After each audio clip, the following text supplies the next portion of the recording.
ibice bitatu n'umurongo w'11. Reka dusome njyewe uhafite vuba vuba some kugira ngo ducunguze uburyo umwete. Ni ibice bitatu n'umurongo, ni ibice 4 n'umurongo wa 23, ibice 4 tafazari n'uriya murongo wa 23. Urongera dusimbuke dusome ku bice 13 n'umurongo w'11. Gatatu kane n'umurongo wa 23 haravuga ngo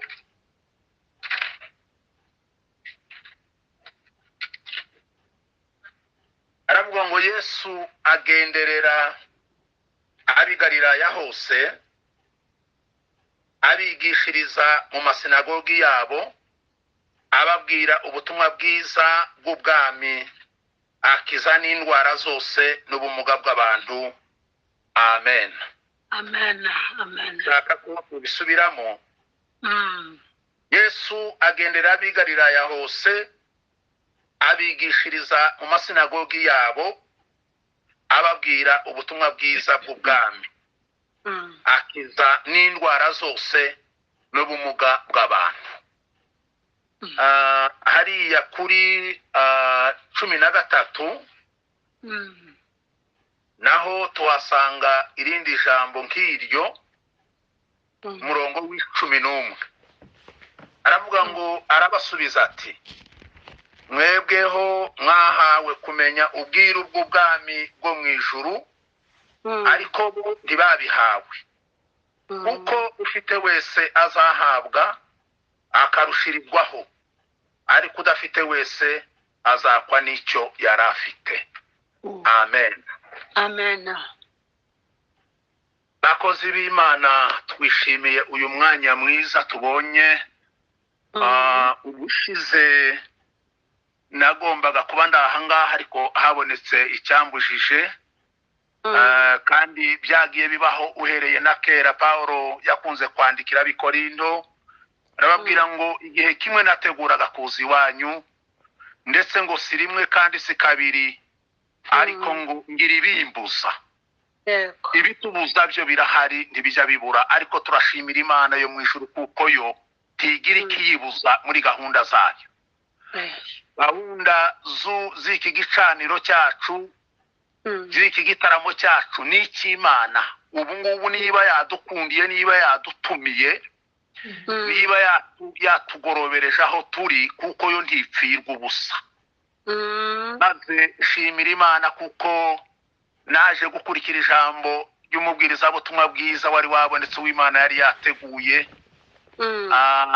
Niyo mpamvu burya ngo imigambi yacu yose iyo tuyiteguye tuyiharira Imana. Ibyo twibwira ko ari twe tubisohoza, hari igihe tutabisohoza, ahubwo Imana akaba ari ibisohoza. Reka tujye ku byo tumaze gusoma. Tugiye kuganira ku ijambo ryitwa ubwami bw'Imana mu bantu bayo. Muri iri jambo turaza gukuramwo icyo tuganiramo cyitwa kuba mu bwami bw'Imana. Amen. Nibyo nashatse ko tuganiraho mu mwanya nk'uyu nguyu. Mu mirongo tumaze gusoma nifuje kuganiraho muri uyu mwanya, turaganira kuri iyo ngingo mbabwiye.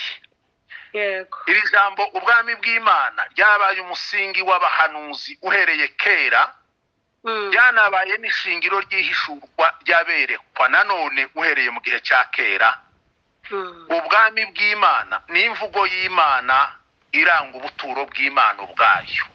Amen. Niko ibyanditswe bivuga. Rero mu buzima bwacu bw'abantu ubwo tubayemo twese, bwaba ubwa gipagani, abantu batarakizwa batazi Imana, bwaba ubuzima bwa gikire n'ubwa gikene, ubw'icyubahiro ndetse no gucishwa bugufi, mu by'ukuri mukundi kuvuga kwa rusange ni nk'uko twovuga ngo bwaba ubuzima bwose ikiremwa muntu kibayemo, kibubereyemo hano ku isi, ariho hitwa mu bwami bw'iyi si nyine. buno ubwami bw'iyi si niko na wa munsi Satani yabwiye Yesu mu kumugaragaza, amwereka isi yose n'ibiyirimo, aravuga ngo dore ubwami bwanjye. Iyi si tugituyemo yinaha ngaha n'iyo ngiyo ni ubwami bwa Satani, niko wa munsi yabwise. Yego. Ariko kubera imiterere y'ibigize ubuzima bw'inaha ngaha, nicyo gituma ubu bw'inaha ngaha bwangirika bugashira, bukavaho bukagira n'iherezo ryitwa gupfa. Yego. Uku gupfa kandi akaba ariko Bibiliya yita kwimuka. Kwimuka kw'abakirisitu ababizi rero n'abandi bose ni ukwimuka. Upfuye wese abavuye kuri iyi si dutuyeho, abagize ahandi yimukira. Yego. Uko niko byitwa ngo ni ukuva ujya.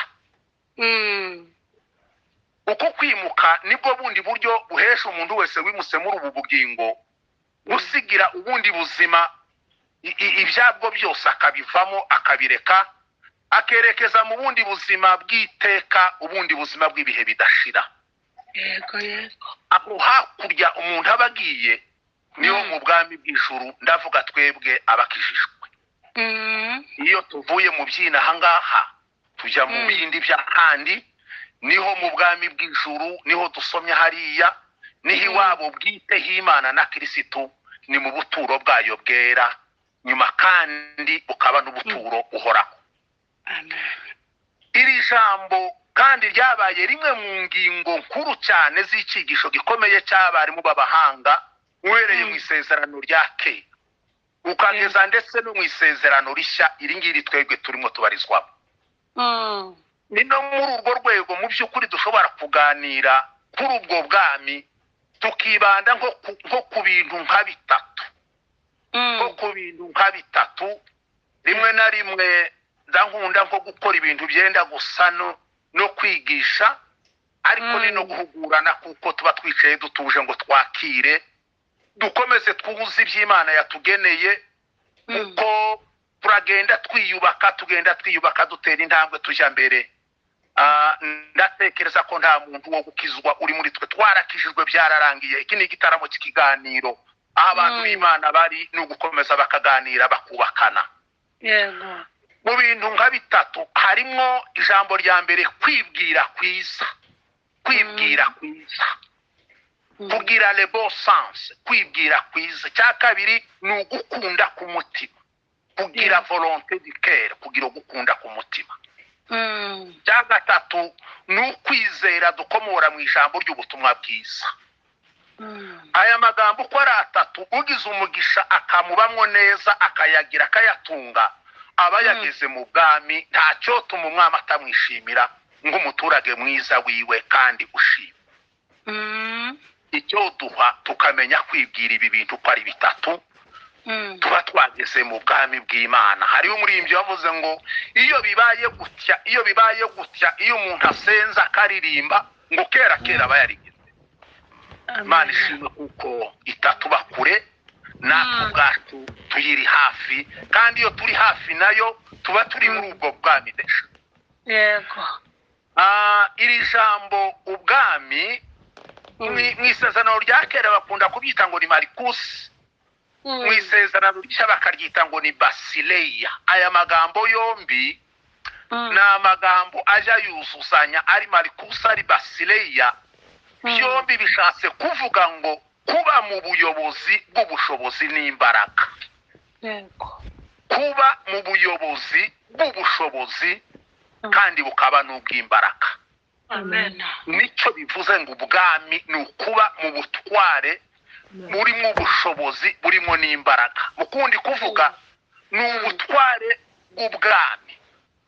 Ni ubutware bw'ubwami. Kandi aya magambo yombi, yaba Marikusi yaba na Basileya, bibyara icyo byita umwami, le roi, umwami ni muparume. Umwami ni ikirengaga, ni ikintu gikomeye. Iyo umuntu yiswe umwami mu gitabo cy'Imana aba yimikaye nyine, abageze ku rwego rushimishije Imana. Pawulo yaravuze ngo mumaze kwimikara mubaye abami n'abamikazi yemwe ngo icyomba mugakomeza mukicara muri icyo cyicaro cyiza. Kwikubitiro ry'icyo twenda kuganira tugifashijwemo n'ikindi kibazo tuza kwibwira tuza kubona ahangaha. Abantu baribajije ngo se ubwami ni iki? Ubwami bw'Imana ni iki? Ni ikibazo buri muntu wese ashobora kwiyumvisha cyangwa kwisangamo akanibaza ngo se ubwami ni iki? Sinzi niba umugabo umwe witwa Roland de Puri yarabikoreye ubushakashatsi, hariho amagambo ashobora kuba yarabyibwiye cyane, asoma ijambo ry'Imana nawe arabitekerezaho. Arabitekereza ndetse ngo asa n'uwagerageje no kubaza mu bandi, kandi iri jambo turaza ni ikibazo n'ubundi tuza gusanga abantu baje kubaza na Yesu. Uyu mugabo yaravuze ngo amaze kubaza abantu ngo bamushubije nko mu buryo nka butanu. Bamwe ngo baravuze ngo ni amahoro y'imbere mu mutima nama utuje. Yego. Ngo abandi barongera baramubwira ubwa kabiri ngo ni iterambere ry'abantu, ngo ni ikoranabuhanga cyangwa iterambere rya morali n'idini, ni ikintu cya progrès morale et religieux, ni ibintu nyine by'abandi ngo bateye imbere, abantu bagatera imbere. Ngo iyo bateye imbere mu buryo bw'idini ngo ubwo baba bageze mu bwami, ngo ubwo nibwo bwami. Icya gatatu bakavuga ngo ni isi nziza. Batese ubwami ni iki? Ngo barasubiza ngo ni isi nziza cyane ituwemo n'abakunzi bacu umunsi badusize. Yego. Icya kane ngo abajije abandi baravuga ngo ni ahantu heza, ngo hisumbwe ryiza cyane, aho isi le monde ibasha kuzageraho buhoro buhoro, ngo ibifashijwemo cyangwa itabifashijwemo n'Imana, ngo ahubwo ngo ibifashijwemo na siyanse, ngo no kwiga ibintu bya instruction, ngo bya morale ndetse ngo no kwemera ibintu bya religion. Ni ibintu biri muri ya hanisi ya mafilosofi rero. Icya gatanu ngo baravuga ngo kwemera Imana bo ngo baravuze ngo n'isi tuzabamwo tubifashijwemo n'Imana. Abatayemera nabo baravuga bati tubifashijwemo n'imbaraga zacu n'ibitekerezo byacu n'ikoranabuhanga ryacu. Igitangaje muri ibi bitekerezo byose uko ari bitanu abantu batanze nuko bose bashaka ubwami bw'Imana, kandi basa n'ababukunze pe, ndetse kandi basa n'ababutegereje cyane rwose. No kuri. Barasa n'ababutegereje nabo nubwo bagiye bavuga gutyo. Ariko uburyo bwo kububamwo babushakisha ubwenge bwabo, uburyo bwo kuba muri ubwo bwami babushakisha ubwenge bwabo, ubwo bwenge bakabwumvira, ubwo bwenge bakabwemera, hanyuma ndetse bakabona gusezeraho nyuma y'ubwenge bwabo, bakavuga ngo reka twongereho n'ijambo ry'Imana. Ngaho nyumvira nawe ngo ijambo ry'Imana riheruka, ariko mwumvishe ngo ni ibintu bya siyanse, ni ibintu bazabamo byiza, ni ibintu baziremera ubwabo, ni ibintu bazashaka ubwabo, ngo bakaza kuvuga ngo bishobotse ngo n'Imana ibidufashemo cyangwa irorere, ngo ariko nuko ngo ubwo nibwo bwami niko tubwumva. Kugeza kuri uru rwego rero barayobye cyane kandi bacuritse uburyo, ahubwo bari kubanza bakumvira ijambo ry'Imana bwa mbere. Yego no kuri. Bakumvira ijambo ry'Imana bwa mbere. N'ubu ngubu niko abantu bameze, niko abantu bashakisha iby'Imana, barashyira ubwenge bwabo imbere, barazana ubuhanga bwabo buri imbere, barazana iby'ubushakashatsi bwabo bakabishyira imbere, barazana ubucurabwenge bw'abantu bakabishyira imbere. Hari n'abandi bihishe mu itorero, hari n'abandi bafite aya mazina turabisangiye, dusangiye ubuzima bwo kubaho. Yewe nabo baribeshya. Bibiliya niko ivuga nyine ngo baribeshya, nyine baribeshya, barishuka.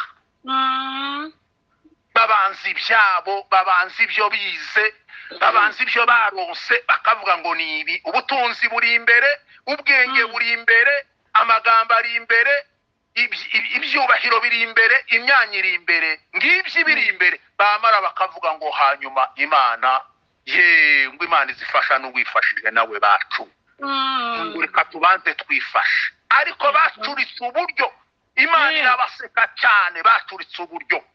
yego Iyo baza kugira ubwenge baba barumviye imana bakagira ubwenge buva ku mana.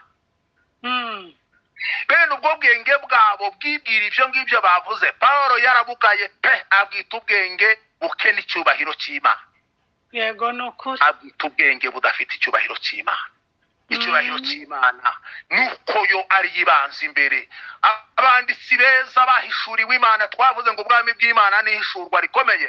Ababivuze mbere baravuze ngo mbere na mbere hariho jambo kandi yahoranye n'Imana kandi yabanye n'Imana. N'abayimenye bagomba kuyifata ko ariyo ya mbere habanze Imana imbere. Ibindi byose bikurikireho. Haleluya. haleluya haleluya Haleluya. amen Intumwa Yakobo yo yaravuze ngo bene abo bantu ngo bafite ubwenge bufite inkomoko mu bantu kuko butavuye ku Mana ndetse agera n'igihe abwita kure aravuga ngo bwavuye mu nyamaswa ba. Kuko muri bene ubwo bwenge ni iwabo niho hacumbikiye amakimbirane n'intonganye no kuvurungana no gukora ibibi. Iyo usomye mu isura ya 3 n'uriya murongo wa 15 kugeza ku 16 biza bivuga ngo naho nibi ngo niho imivurungano aravuga ngo ni mukora bene ibyo ngibyo muramenye ntimukabeshe kuri kuri mu bwami ukuri mu bwami. amen Asante sana ukuri kw'Imana kuri mu bwami bwayo. Abari mu bwami bafite ukuri ariko abari mu ntonganye abari mu makimbirana abari mu binyoma baramenya baracocomeranya baravurungana abo ntibari mu bwami ntibarabushikira. Niko bimeze baracuritse uburyo bananiwe kumenya kakaririmbo kamwe.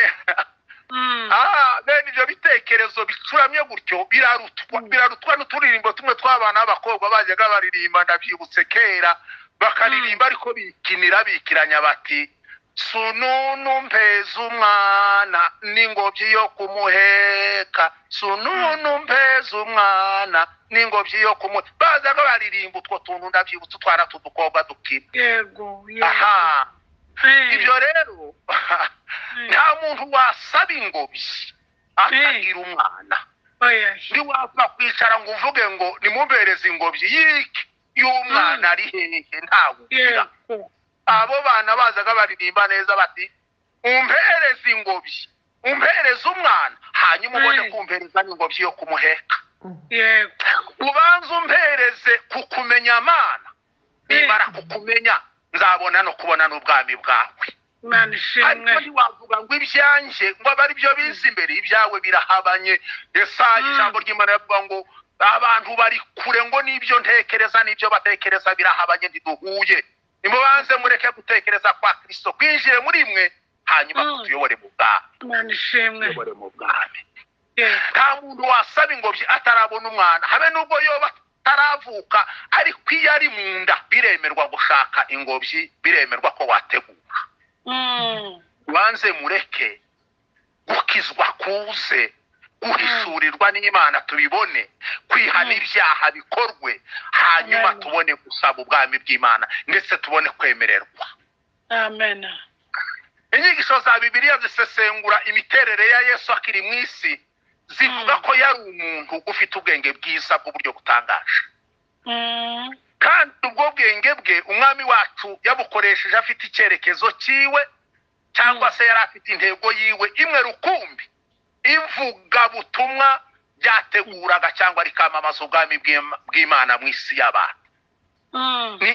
Nicyo Yesu yakoraga akiri mu isi nta wundi murimo yakoraga. Twasomye hari ijambo ry'Imana ryatubwiye ngo agenda mu mirorero no mu midugudu ngo azenguruka hirya no hino. Mariko we azagera igihe akanavuga ngo araruha yinjira no mu ngo ngo ajya no mu ngo z'abantu ngo agera mu bantu kugira ngo agende avuga ubutumwa bw'ubwami nta kindi yavugaga. amen Mu nyigisho ziwe Yesu agenda muri ibyo bihe byose mu midugudu n'ahandi. Ibuka umukozi w'Imana yigeze gusomera ijambo nawe ubushize bani mu mugisha. Yesu yagenda agahura n'ibyiciro by'abantu mu buryo butandukanye.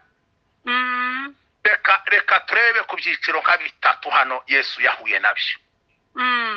Icyiciro cya mbere Yesu yahuye n'abantu bakuze. abantu bakuze abonana nabo. Yego. Abayuda bakuze abagira ikibazo bita ngo ni ba presibusi, abantu bakuze nyine no mu myaka, les avancés en âge. Aba nabo Yesu yagombaga kubashaka mu bushuti kugira ngo arebe ko yobarema nk'ubwenge buzabahishurira ubwami. Yego, yego. Ariko aba bagabo b'Abayuda bakuze yemwe mw'abantu mwe bari abantu bago.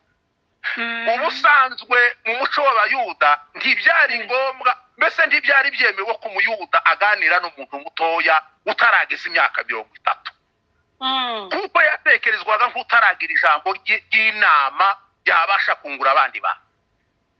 Nuko rero iyo bamureberaga mu gihagararo bareba Yesu bakamurebera mu kimero cye, bazaga bakabona aracyari umusore, bakibwira ko kuganira n'umusore nk'uriya ari ugutakaza igihe. Kuko no mu mategeko y'imyumvire ya Kiyuda nta nyungu iva mu bitekerezo by'umusore, ntibyakundaga kuko nta experience y'ubuzima yabaga yari yagira. Nicyo gituma niba nibuka neza hariya mu gitabo cyayo iriya sura ya 32 n'umurongo wa 6, hari ahantu Eli umwene Barakeri w'umubuzi yavuze nyuma y'abandi baje gusura Yobu ngo baricara baramureba, abantu baravuga bari benshi ngo bamare araceceka nawe kumva arashaka kuvuga ati sinabasha kuvuga ndi mutoya abacu baranduta. Yaje kubivuga aravuga ngo ndi mutoya namwe muri abasasa, ngo nicyo cyatumye ntinya kugira icyo mvugira imbere yanyu. Kandi n'abasore nabo nuko babyiyumvaga ngo nyine nimwibuke Yeremiya yisobanura muri bwa buryo ashaka gukwepa umuhamagaro wiwe, yaravuze ngo nyabuneka Nyagasani dore ndi mutoya sinzi icyo navugira imbere y'abagabo b'Abayuda. Niko yazaga avuga. Mwibuke ko no mu biganiro yagiranaga nabo Yesu yakundaga guca imigani, agakunda guca imigani y'abakuze, abakuze bameze nkawe. Uko abagabo b'Abayuda bajaga bavuga bagaca imigani nabo bakabwirana imigani. Noneho Yesu arabareba, yarabazi, yari Imana, niwe wari warabaremye kuko Yohana yari yaravuze ngo byose byaremwe nawe. Yego. Amenya imico yabo.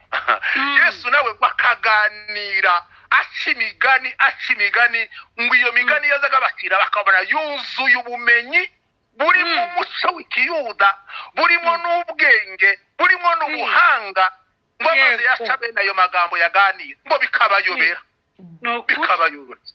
Uyu mwana ungana gutya, uyu musore ungana gutya, twaze tumusuzugura, ariko banzi uyu muhungu afite ubwenge. Noneho byageraho bakamwanga banamukunda. Kica ko twavuze tugira ngo ntawo umwumva, none ko ari kuganira nk'abagabo bakuze bafite ubwenge bungana gutya. Yesu yari yuzuye ubwenge. Yesu yagiraga ubwenge bwiza. Dawidi yaravuze mu bukambwe bwiwe, yaravuze ngo mfite ubwenge buruta ubw'abigisha banje bose, ngo ndajijuka karuta abasaza. Isura 119 n'umurongo w'100. Aravuga ngo ndajizuka nkagira ubwenge ngo karusha abantu bose, habe n'abakuze ngo nzabarusha ubwenge. Yari yarahishuriwe ubwenge buva mu ijuru. Dawidi yari yarahawe kumenya ibya Kristo, umwuka w'ubwenge wari waramujemo. Aravuga ngo ndabimenye, ijuru riri kumwe nanje, ijuru rihishura byose, yampaye n'ubwenge narabimenye. Ndajijuka abasaza baribesha b'Abayuda, ndajijuka nkaruta abasaza. Yahoze avuga umwuka wa Yesu wari muri we uko nabazabaganiriza. Amen. Sifa kwa Mungu. Hallelujah, hallelujah. Ariko rero Yesu we yarazi psikoloji y'Abayuda kuko nibo yari yaravutsemo, yarazi n'imvugo abashaye kubavugisha bakanezerwa. Niko kumugani niko yazaga baganiza. Mu kumuganiriza rero agacishamo n'imigani nk'iyo nabo bazabacishamo baganira. Noneho n'uwendaga kugenda agahagarara. Agahagarara byatinda akika hasi ho mu twatsi twiza. Agaca akaboga umugani w'abafomora, akumva ibiganiro bya Yesu, agasiga Yesu gutwi, akisesa gahoro, akamwenyura nk'iminwa yamuhanze g'amaso n'amatwi. Gahoro akika mu twatsi twiza, bakamutegera bigatinda baje gutandukana bagatandukana bavuze bati genda shahura akagabo genda Imana ishimwe. aha bavuga gutyo Yesu akabyumva ko ari uko bikirisha akavuga ati abangaba umunsi nzarangiza bakumva ko nagarutse abangaba bazaza kumva nibumva ko ari je bagarutse bazahita baza kunsanganira nanje nzababwira ubwami bwa data. Imana ishimwe. Ati kandi ababasizana sifa ku maboko. Haleluya. Yesu yari umugabo uzi kubana yari yaravuye mu ijuru yaraza abantu bose. Mu cyiciro cya kabiri Yesu aza kuganira n'abategetsi. Abategetsi bari abanyabwenge bari bagizwe n'icyiciro cy'abanyabwenge bari abantu b'abakuru bari abantu b'abanditsi yewe bari n'abigisha b'amategeko abo bose nubwo bamwangaga ariko baranamukundaga bagashaka no kujya impaka nawe. Yego. Aba bari abahanga bari barize bari bibisemwo amategeko ya Mose n'ayandi yabo bari bihimbiye mbese niyo mico yose ya Kiyuda bari bayifite ariko bakaba bagizega n'icyiciro cy'ubutegetsi. Yego. Rimwe na rimwe bakashaka kumutegesha amagambo bari barimo abafarisayo barimo abantu bakomeye turaje tubumve n'abibyabo. Noneho rero nguko uko bari bateye bakamutegesha amagambo ngo bumve ko hari iryo anyereraho amaze ngo bamufate barebe uko bamutsinda. Nawe akaba yabatahuye kera akaba yabamenye amaze bakajya impaka akabatsinda muri byose akabarangiza. Hari nubwo bamwumvaga aganira nabo ubwabo bakamubera abahamya bakamubera abagabo. Hariya mu isura ya 7 n'uriya murongo wa 44 kugeza kuri 47 ngo umunsi umwe batuma abasirikare bati mwihute basha uwo muntu arashaka kwigarurira abantu nimunyaruke mu musanga aho ari bamuvuze ko ari hirya mugende mumutega maze mumufate mumutunguye mumutuzanire. Yego.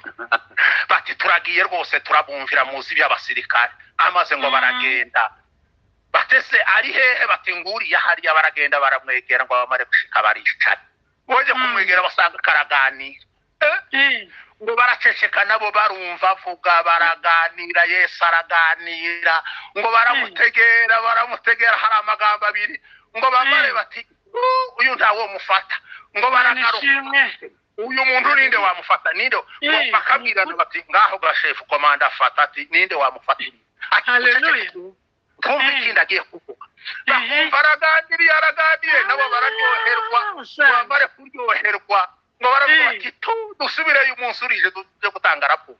Imana ishimwe. Ari hehe batari hehe mwamubonye bati twamubonye none ari hehe bati nukuri ntawo mufata mwabagabo iri nishano namwe mwabaye abayoboke biwe bakirekada ariko none mubujijwe ni kumufata bati twabujijwe n'amagambo abiri twamubona. Imana ishimwe.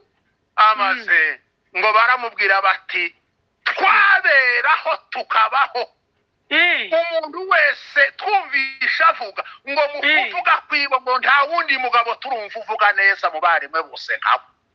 Haleluya. Yesu azavuga neza. Yesu avuga neza. Nimumureka avuge nimumureka agira amagambo meza amagambo yiwe arubaka arafasha. Yesu yaravuze ngo nimumureka avuge ngo nimureke tuvuge ibyururutse imitima ibabaye imitima ishobewe imitima yagowe yaremererewe ngo nimumureka avuge n'amagambo azayurura imitima. Imana ishimwe. Icya kabiri ngo baravuga bati ikindi ngo mu kwigisha kwiwe mu kwigisha ngo ajya yigisha nk'ufite ubutware ngo kurusha abandi n'abanyamategeko niko twe twamubonye nuko niko ateye. Abagabo baraseka batari kwishano riragwi none muramusize bati nukuri kundaza yigisha amategeko bati nta wundi bati kandi azi no kuyasobanura gereka. Amen. Baterega nino mu gihe arayo kuri Sinayi ari nayo mu butayu ari nayo Mose ari nayo abagize byaturukaga kuri we niwe wayatanze yarazi no kuyasobanura mu buryo bwiza, Imana yarafite ishimwe. interpretation nziza. Eh. boga bakibwira ngo nibo bazi amategeko naho ntibabonye. Yesu yaraje aravuga ngo ayo mategeko yose yuzurizwa muri jewe. Yego. Imana ishimwe. Amen. Amen. Amen. Amategeko y'umwami ni meza. Mm. Ubwami bw'Imana buri hehe? Baraje rero babafarisayo baramubaje bati ubwami bw'Imana utubwira waravuze ngo kuragenda uhindahinda hirya no hino uvuga iby'ubwami bw'Imana bugeze ngaho butubwire. Abafarisayo murabazi ko bari abagabo ba mbere bamurwanyirizaga muri ya mitego yabo n'ibindi byose. Noneho ngo bamare kumubaza gutyo arababwira niho hariya twasomye arababwira ati ubwami bw'Imana nimugatekereze ngo buri hehe ngo buturutse hehe kuko bari bamubwira bati dore abanyamahanga baracyadutwaye, abaroma baracyari hano, turacyakinyirijwe nta mudendezo dufite. none ukuraguma kuvuga ngo ubwami bw'Imana ngo ubwami buri hehe?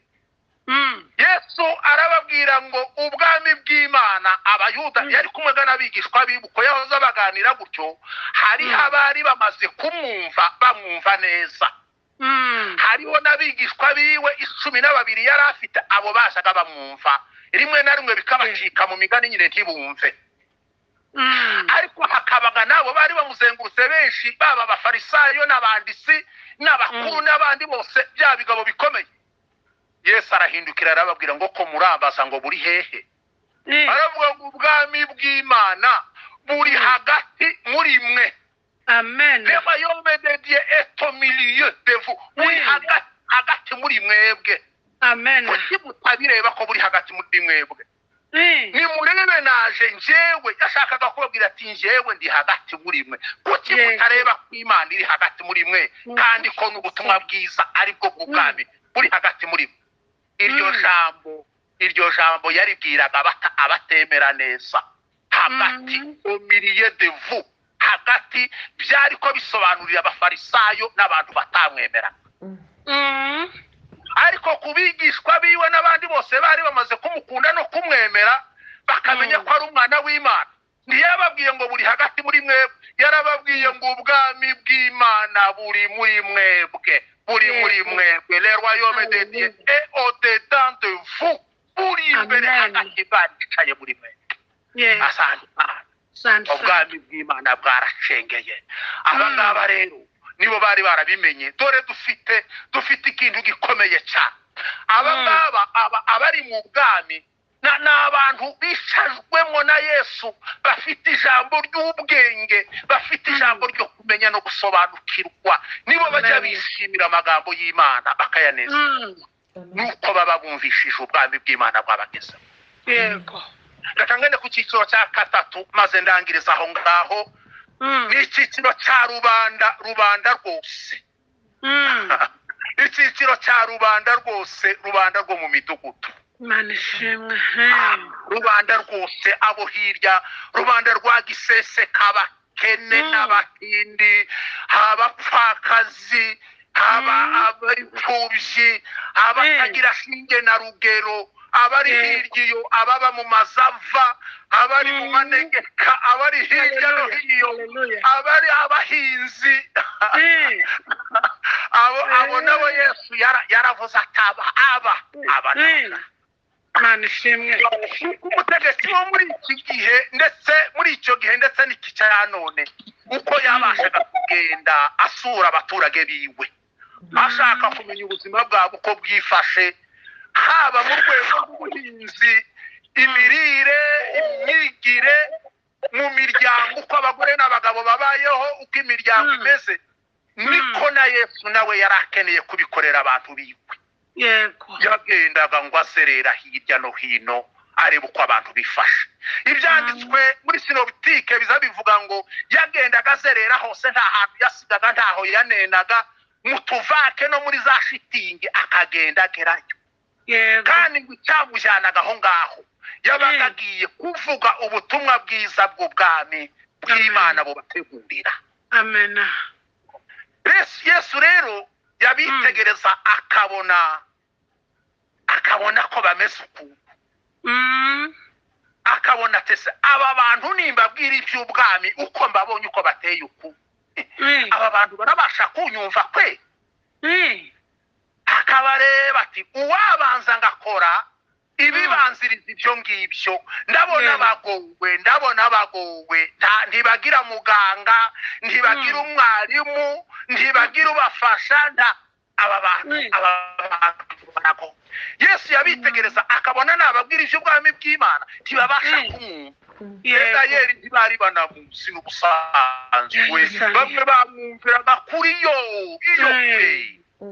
abandi bakavuga ibyiwe ngibyo umuntu udasanzwe amakuru yagihushuka bagenda mu nzira bati ibyo nibikuvuga ariko nuko bakabyumva nyine bihita byumva nuko bagahita bakigendera ubuzima bwabo gutyo ese fini ubuzima bwabo bugakomeza mu marushwa yabo buri munsi nuko niko n'ibyanditswe byazaga bivuga ngo buri munsi wose ukwiranye n'ibibazo byawo niko n'abafaransa ariko bazaga ngo chaque jour suffit sa peine buri munsi umunsi ukwiranye n'amarushwa yayo nuko niko bazaga babyumva Yesu rero yagombaga gushira mu gaciro akabanyuramwo akabakoramo n'ibitangaza akavuga ati reka mbanze mbabwire nibatanyumva ndakora ibitangaza kugira ngo bamenye ubundi we kuko nabajemo sandi sana gasanga ari mu bibazo izo visite z'ubutumwa bwiza y'ubundi buryo Yesu yakoragamo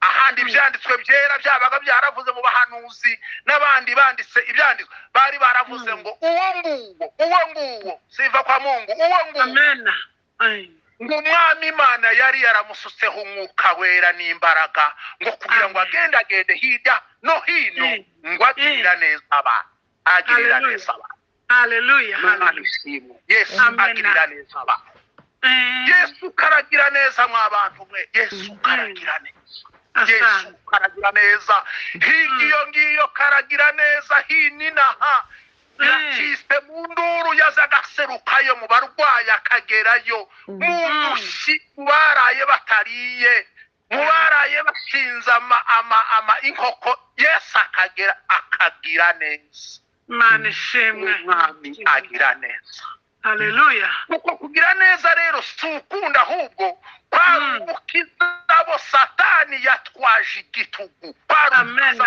Satani yagiriye nabi setadi abakoresha iby'uburetwa iby'iyicarubozo iby'imibabaro y'imibiri arizo ndwara za none n'izicyogi yego Yesu amenya ibyo barimo aragenda rubanda rwa Giseseka arabasura arabika Yesu rero yaraje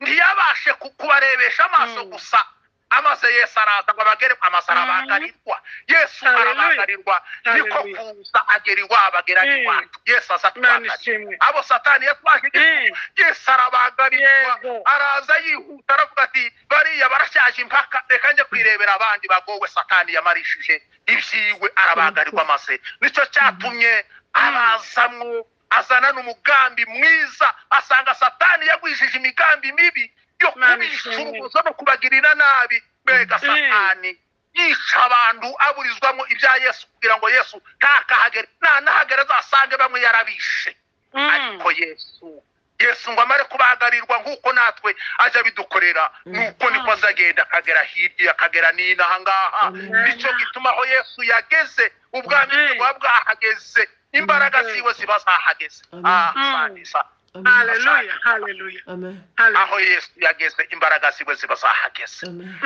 nicyo gituma yageze iyo ntiyatwibagirwa natwe yatugezemo kandi ahageze azakora bya bitangaza byiwe ngubwo buhamya kuri Radakoni ngubwo buhamya kuri ba Rubeni ngubwo buhamya kwa ba Mutsinga na ba Madame Esperance ngubwo buhamya buri inaha niyo hirya Yesu yageze iwacu karagenda kugirira neza Yesu karatugirira neza haleluya haleluya haleluya amen ni byiza cyane ni iby'igikundiro biranejeje cyane nimureke Yesu aze nimureke aze akora ibyiwe ubuhamya bwiwe burahari aho yageze azahagera neza Imana ishimwe cyane reka tugende tugana ku musozo ubwami bw'Imana bene data nimureke tubwakira uko buri. Nicyo cyamuzanye ni ukugira ngo abutubwire. Ubwami bw'Imana, ubwami Yesu yashakaga kuba yababwiraga ngo kumubona nageze muri mu hariho ibyo abahanga babigisha babiri baza bita ngo ni ubwami bwa le presa, ubwami bwa none. Ubwami bwa none hakaba n'ubundi baza bita ngo ni ubwami bw'igihe kiri buze kizabejo. Ubwo bwami bakabwita ngo ni ubwami le royaume du pas encore, ubwami buzaza bwa Abadaye bwa Abadaye. Ariko twebwe turi mu bwami dusogongezwa n'Imana yacu, dusogongezwa na Yesu. Ubu bwami turimo nibwo butuma twihangana, tukihangana n'ibyishimo, tukihangana na kwizera, tukihangana n'ibyo turimo. Yesu aracyadutije kuba mu isi. Na Paulo yaravuze ngo naheze mu rungabangabo, ndimo kumva ashaka kujya muri bwo, ashaka kujya muri bwo ngo ngereyo nsanga umwami nyiri bwami wenyine ngo twibanire. Atariko nkanga no kuvamo ngo ngende, ndacyari gushaka no kuba kutinda. Reka mbe nkutinda gatoya, mbe nkuguma hankubite hirya hariya, ngaruke no hino, ngaruke na hariya. Kuko kugumya gutinda ninshaka ndibwe n'inzara, ninshaka imyenda ishire, ninshaka ndware malariya. Barajyanye ngo bagere Pamfiliya y'Ipisidi, ngo bagereyo ngo ararwara. Igihe bari kumwe na Barinaba ngo baragenda bagezeyo, ndetse Mariko yabatereranye mu byakozwe n'intwari ya 13 ajya havuga ngo baragenda, ariko ngo bagere i Pamfiliya y'Ipisidi ngo Mariko arabahana ntibakomeza, ngo aragaruka ate Mariko usigiye ikimari. Mariko ati nawe kwihanganira kubana namwe biragoye. Mariko ngo yari umwana umwe, niko abigisha bajya bavuga ngo yari umwana umwe, yari imfubyi afite nyina gusa. Baravuga ati iyi ndwara ifashe, bajya batekereza abahanga bakavuga ngo hari malariya, abandi bakavuga ngo hari indwara y'amaso. Ngo arabaye ati iki kintu nikifata mama yanyemereye kugenda noja kugwi. Ngo arahindukira yongorera ati nje basubiyeyo, nyabuna batindanye natwe. Aravuga ati ngo aragenda. Paulo amererwa nabi, arahaba. Bija bivuga ngo aho ngo hariho indwara yamufashe, ndiko abahanga benda kuvuga ngo nicyo cyagishakwe cyamufashe mu jisho. Ararwara rya jisho ngo rikaza rigumya ko kurira rikagira nk'icyangiro. Asenga Imana aravuga atoya ngaho komeza uvuge gusa uko wahisemo kuvuga ubwami bwanyu, nanjye ndi kumwe ntabwo ibyo ngibyo byo zakomeza. Paulo ntiyavuze ngo reka ngende je mu ijuru kiriki, aravuga ngo reka mbe nkugumaha nubwo mfite igishakwe, ariko kubite hirya no hino nanye kubwira abantu. Akavuga ngo sinahita ngenda vuba, ngo mfite umwenda ku banyamahanga n'Abayuda, ngo ndacyafite umwenda wo kujya kuvuga ubutumwa bw'ubwami. Ziva kwa Mungu. Amen. Abantu ngo turi mu buzima bwa gikene bene data, hari nubwo twaba dufite n'ubuzima bwiza duhaze. Paulo yaravuze ngo nize gusonza, nize kwambara ubusa, nagize imyenda mike nayo birasaza, ngo ndaruha ndatunga ndakirangira n'ibisaka. Ngo ariko nta kiruta ubwami bw'Imana, nta kiruta Yesu nabonye ubwami. Sifa kwa Mungu. Haleluya. Aravuga ngo nibyo ngibyo, reka nkomeze mbugendemo, reka nkomeze namamaze. Bene data, reka tugarukiriza ahangaha tuvuge ngo hari ibintu nka bitatu tugomba kubamwo kugira ngo biduheshe gukomeza kuba muri ubu bwami. Yego. Turacyari mu bwami bwa le presa, ariko ubu bwa le presa buracyarimo ubu buzima butuma dutaka tuniha. Nibyo Paulo yavuze ngo nubwo iyi ngando yacu tuyituyemo tuniha, turira tumerewe nabi, ariko tuyibanyemo na Yesu, tuyibanyemo n'ubwami bw'Imana, tuyibanyemo n'ubwami bw'Imana. Ariko ngo ntitunihira kugira ngo yidukuremo none. Nicyo gituma n'ubu ngubu Yesu atugirira neza, yadukiza, tukavuga ubuhamya, twabuvuga abandi bakumviraho bagakizwa, bakavuga bati ubwami bw'Imana bwa none bw'igihe cya none turacyabufite. Kandi iyo turi muri ubu bwa none, le royaume du présent buza buturemera na royaume du futur, na le passako buza buturemera n'ubwami tuzajyamo. Imana idufashe kuzigama ibintu bitatu, ibintu byinshi, hariho byinshi twari kuvuga, ariko reka mpitemo nk'ibi bitatu bitume dukomeza kuba muri ubu bwami dutegereje n'ubu. Ijambo rya mbere, dukomeze dushishikarire gusoma ijambo ry'Imana. Yego. Tube mu byanditswe byera. Imana ishimwe. Ijambo ry'Imana riravuga ngo bashishikazwaga no gusoma ijambo ry'Imana. Ijambo ry'Imana, umugaragu w'Imana ejo bundi inshuti yanjye Imana iguha umugisha yaravuze ngo ijambo ryawe rimaze kuboneka ndarirya riraryohera rimbera kubu. Ijambo ry'Imana ribeshaho, ijambo ry'Imana, ijambo ariko muzi uko riri, yararivuze amagambo yawe amaze kuboneka abayariye ntibajya bananuka, ntibajya bataka, ntibajya biheba. Ijambo ry'Imana ni ijambo ry'Imana. Nukuri. Mureke tube muri iri jambo. Iri jambo ry'Imana ririmo trinite, ririmo nk'ubutatu, rero bose ntaho butanaba. Iri jambo ni ijambo ry'Imana ubwayo, rikaba ni ijambo rya Kristo. Pawulo yaravuze ngo ijambo rya Kristo ngo ribe muri mwebwe rigwiriye. Amen. Yeremiya aravuga ngo ijambo ry'Imana, ngo amagambo yawe Mana amaze kuboneka. Pawulo aravuga ati ijambo rya Kristo rimaze kuboneka. Imana ishimwe. Yohana yaravuze ngo niba mwarasizwe neza, ngo nta wundi muntu uzabigisha ijambo, ni Umwuka Wera n'umwarimu w'ijambo. Haleluya. Ijambo ry'Imana riri mu butatu kandi budufasha muri ubu bwami bwa lepreza bwa none. Ijambo rya kabiri, tudumu katika maombi, kuba mu masengesho. Yego. Dusenge. Pawulo aravuze ngo dusenge ubudasiba, amosha yo ntazareka kuboneka, ariko ngo tudumu kwa maombi. N'ubundi biravuga mu byakozwe n'intumwa ngo bakadumu kwa maombi, ngo bakomeza gusenga ubudasiba. Amen. Ahangaha amasengesho ni ikintu cy'intwari ikomeye. Naha niho tuzatubwirira Imana yacu ikatwegera tukaganira, niho izitubera inshuti nziza. Dukomeze tube mu masengesho y'Imana. Icyanyuma tugume mu masezerano yayo. Amen. Tudumu katika ahadi zake. Muririmbyi yaravuze ngo ahadi zake zinasimama hata milima inaweza kuongoka, lakini ahadi zake zitasimama hata milele. Kwishimira amasezerano y'Imana. Dore ndi kumwe namwe hata katika shida, mimi ni katikati yenu, jewe ndi kumwe namwe. Jewe ndi kumwe namwe. Mwami, nimugume muri ubwo bwami bwa lepreza. Ndi kumwe namwe, bemereye ko ndi kumwe namwe chaque jour. Uyu munsi ubu dutaramye ari kumwe natwe. Amen. Imana ishimwe cyane. Nituva hano turajya mu kazi cyangwa turyame, azaryamana natwe. Dawidi yaravuze ngo nzaryama niziguye, nsinzire, ndambure amaboko n'amaguru yanjye, kuko nzi yuko turyamanye natwe. Imana ishimwe. Amasezerano y'Imana ari kumwe natwe. Kandi ningenda nzajyana nawe, biravuga ngo nzajyana nawe usohoka ugenda.